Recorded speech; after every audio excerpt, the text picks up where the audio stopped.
Got my Wilson impression on here.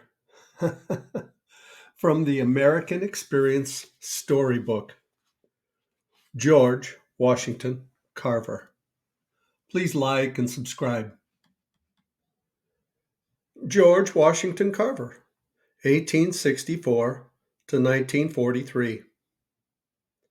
I love to think of nature as unlimited broadcasting stations through which God speaks to us every day, every hour, and every moment of our lives, if we will only tune in and remain so. Letter to Herbert W. Pelt, February 24th, 1930. Just before the end of the Civil War, the Peanut Man was born. Most people today know this man as George Washington Carver. Despite his humble beginnings and funny nickname, George went on to become a member of the British Royal Society for Arts, the first African American to have a monument in his honor, and agricultural advisor to both President Teddy Roosevelt and the Indian activist Mahatma Gandhi. After the war ended, George continued to live with his former master, Mr. Carver, and learned to read and write. George especially liked the study of plants, botany, and he eventually used his passion and knowledge to shape the South as it recovered from the war. For years, Southern farmers had planted cotton almost exclusively. George knew that planting one crop for too long was bad for the soil, so he researched and invented new use for plants such as peanuts, sweet potatoes, and soybeans, so that people could grow them instead. His advice helped heal the economy, the soil, and the lives of former slaves who especially needed to have successful farms. When George later directed the agricultural department of the Tuskegee Institute at Booker T. Washington's request, he sometimes took his botany classes straight to farms so that the farmers could learn without having to leave their fields. Though he stayed mostly out of politics, George's enthusiastic and practical attitude, as well as his contributions to science, helped to steer the country straight after a period of terrible turmoil. The following excerpt is from A Brief Sketch of My Life, written by George Washington Carver at the request of Mrs. Helen Milholland in 1922. I was born in Diamond Grove, Missouri, about the close of the Great Civil War, in a little one-roomed log shanty on the home of Mr. Moses Carver, a German by birth and the owner of my mother, my father being the property of Mr. Grant, who owned the adjoining plantation. I'm told that my father was killed while hauling wood with an oxen team. In some way, he fell from the load under the wagon, both wheels passing over him. At the close of the war, the Ku Klux Klan was at its height in that section of Missouri. My mother was stolen with myself, a wee babe in her arms.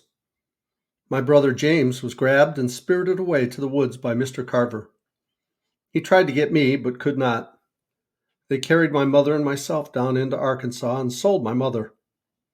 At that time, I was nearly dead with the whooping cough that I had caught on the way. I was so very frail and sick that they thought, of course, that I would die within a few days.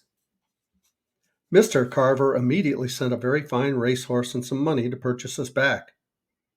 The man, Bentley by name, returned with the money and myself, having given the horse for me. The horse was valued at $300. Every effort was made to find my mother, but to no avail. In the meantime, my only two sisters died and were buried. My brother James and I grew up together, sharing each other's sorrows on the splendid farm owned by Mr. Carver. When just a mere tot in short dresses, my very soul thirsted for an education. I literally lived in the woods.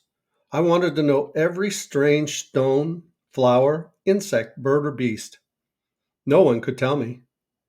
My only book was an old Webster's elementary spelling book. I would seek the answers here without satisfaction. I almost knew that book by heart. At the age of 19 years, my brother left the home for Fayetteville, Arkansas. Shortly after, at the age of 10, I left for Neosho, a little town just 8 miles from our farm, where I could go to school. Mr. and Mrs. Carver were perfectly willing for us to go where we could be educated the same as white children. I remained there about 2 years, got an opportunity to go to Fort Scott, Kansas with the family. They drove through the country. Every year I went to school, supporting myself by cooking and doing all kinds of housework in private families. At the age of 19, I went back to see my brother and Mr. and Mrs. Carver. I had not improved much in stature as I rode on a half-fare ticket. The conductor thought I was rather small to be traveling alone. I spent the summer here and returned to Minneapolis, Kansas, where I finished my high school work. The sad news reached me here that James, my only brother, had died with smallpox. Being conscious as never before that I was left alone, I trusted God and pushed ahead. In working for others, I had learned the minutiae of laundering. I had opened a laundry for myself, got all I could do. After finishing high school here, I made application to enter a certain college in Iowa. I was admitted, went, but when the president saw I was colored, he would not receive me. I had spent nearly all of my money and had to open a laundry here. I was liberally patroned by the students. I remained here until spring and went to Winterset, Iowa as first cook in a large hotel. One evening I went to a white church and sat in the rear of the house. The next day, a handsome man called for me at the hotel and said his wife wanted to see me. When I reached the splendid residence, I was astonished to recognize her as the prima donna in the choir. I was most astonished when she told me that my fine voice had attracted her. I had to sing quite a number of pieces for her and agreed to come to her house at least once a week, and from that time till now, Mr. and Mrs. Milholland have been my warmest and most helpful friends. I cooked at this hotel for some time, then opened a laundry for myself. I ran this laundry for 1 year. The same Mr. and Mrs. Mulholland encouraged me to go to college. It was her custom to have me come at the day and rehearse to her the doings of the day. She would invariably laugh after such a recital and say, "Who ever heard of any one person doing half so many things?" She encouraged me to sing and paint, for which arts I had passionate fondness. In 1 year's time, I had saved sufficient money to take me to Simpson College at Indianola, Iowa, where I took art, music, and college work. I opened a laundry here for my support. After all my matriculation fees had been paid, I had 10 cents worth of cornmeal and the 5 cents I spent for beef suet. I lived on these two things one whole week. It took that long for the people to learn I wanted clothes to wash. After that week, I had many friends and plenty of work. I would never allow anyone to give me money, no difference how badly I needed it. I wanted literally to earn my living. I remained here for 3 years, then entered the Iowa State College at Ames, Iowa, where I pursued my agricultural work, taking 2 degrees, bachelor and master. After finishing my bachelor's degree, I was elected a member of the faculty and given charge of the greenhouse, bacteriological laboratory, and the laboratory work in systematic botany. Mr. Washington said he needed a man of my training. I accepted and came to Tuskegee nearly 27 years ago and have been here ever since.